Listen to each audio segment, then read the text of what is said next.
સુરત શહેર તાપી નદીના કિનારે આવેલું એક અતિ પ્રાચીન શહેર છે. તાપી મૈયાના કિનારે અતિ પ્રાચીન એવા ઘણા શિવ મંદિરો આવ્યા છે, જેમાં ડુમ્મસ રોડ પર આવેલા મગદલ્લા ગામે પ્રકૃતિ તથા વાસ્તુશાસ્ત્ર મુજબ ગોઠવાયેલ સ્વયંભૂ શિવલિંગ ધરાવતું એક રૂનનાથ મહાદેવનું મંદિર આસ્થાનું કેન્દ્ર છે. એકમુખી રુદ્રાક્ષ જેવું આકર્ષક શિવલિંગ અંદાજે 400 વર્ષ જૂનું સ્વયંભૂ શિવલિંગ હોવાનું મનાય છે. અહીં વર્ષો સુધી વણઝારાની વાવ હતી, જેમાં ઠંડુ મીઠું પાણી પણ છે. રુદ્રાક્ષ જેવા શિવલિંગ ઉપરથી મંદિરનું નામ રૂનનાથ મહાદેવ મંદિર પડ્યું હોય તેવી, તેમજ રૂંઢનાથ મહાદેવના મંદિરથી મગદલ્લા ગામના એક ભાગનું ગામ રૂંદ ગામ પડ્યું હોય તેવી પણ લોકવાયકા છે.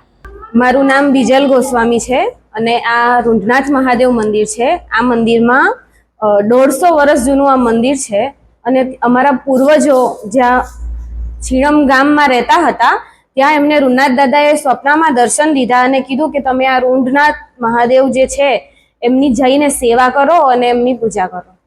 આ મંદિરમાં દરરોજ અંદાજે 500 થી 600 ભક્તો દર્શન કરવા માટે આવે છે, જ્યારે શ્રાવણ મહિનામાં 3 થી 5 હજાર શિવ ભક્તો દરરોજ આવે છે. અહીં એક ખાસ પ્રકારની માન્યતા છે. ભગવાન જે થાળમાં બેઠા હોય તેને જલાધારી તરીકે ઓળખવામાં આવે છે અને તેને ભક્તોએ માનેલી માન્યતા પૂરી થાય ત્યારે 150 લીટર દૂધથી ભગવાનનું થાળ ભરે છે અને 200 થી 250 ઘઉં અને ચોખાની જળાધારી કરે છે, તેમજ શીરો પણ ચડાવવામાં આવે છે. ત્યાં રોજ સવારે 7 વાગે અને સાંજે 7 વાગે આરતી કરવામાં આવે છે, જેમાં મહારાજની સાથે સાથે બધા ભક્તજનોને પણ આરતી કરવાનો લાભ આપવામાં આવે છે અને આરતી પત્યા પછી શિવ માનસ પૂજા રોજ જ કરવામાં આવે છે. મંદિરના પૂજારીના મતે તેમના પૂર્વજ પોપટભાઈ ભારતી ગોસ્વામીને સ્વપ્ન આવ્યું હતું. તેમને રૂંઢનાથ મહાદેવ દેખાતા હતા, પરંતુ કયા સ્થળે તે ખબર પડતી ન હતી.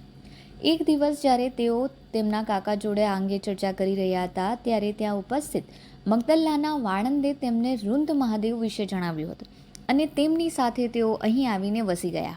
ગોસ્વામી પરિવાર 150 વર્ષથી આ મંદિરની સેવા કરે છે. શ્રાવણ મહિનામાં અમારે ત્યાં રુદ્રાક્ષનું શિવલિંગ બનાવવામાં આવશે, મહાકાલ બનાવવામાં આવશે. ત્યાર પછી એમના ભસ્મ આરતી કરવામાં આવે છે મહાકાલ ઉપર. પછી 12 જ્યોતિર્લિંગ બનાવવાના છે, જે ઘીમાં બનાવવામાં આવશે. અને અમારે ત્યાં એક વખત શ્રાવણ મહિનામાં કળશ યાત્રા કરવામાં આવે છે, જ્યાં હજારોની સંખ્યામાં બહેનો અને ભાઈઓ લાભ લે છે મહાદેવને અભિષેક કરવાનો. અહીં મંદિરમાં સવાર સાંજ માનસ પૂજા થાય છે. એટલું જ નહીં, મહારાજની સાથે ભક્તોને પણ આરતી કરવાનો લહાવો મળે છે. માનસ પૂજામાં બંનેમાં ભક્તોની ભાગીદારી રહે છે. ખાસ કરીને શ્રાવણ મહિનામાં અહીં ઉજ્જૈનના મહાકાલ જેવું શિવલિંગ તૈયાર કરવામાં આવે છે, જે 16,000થી વધારે રુદ્રાક્ષનો ઉપયોગ કરીને તૈયાર કરવામાં આવે છે અને તેના પર ભસ્મ આરતી પણ કરવામાં આવે છે.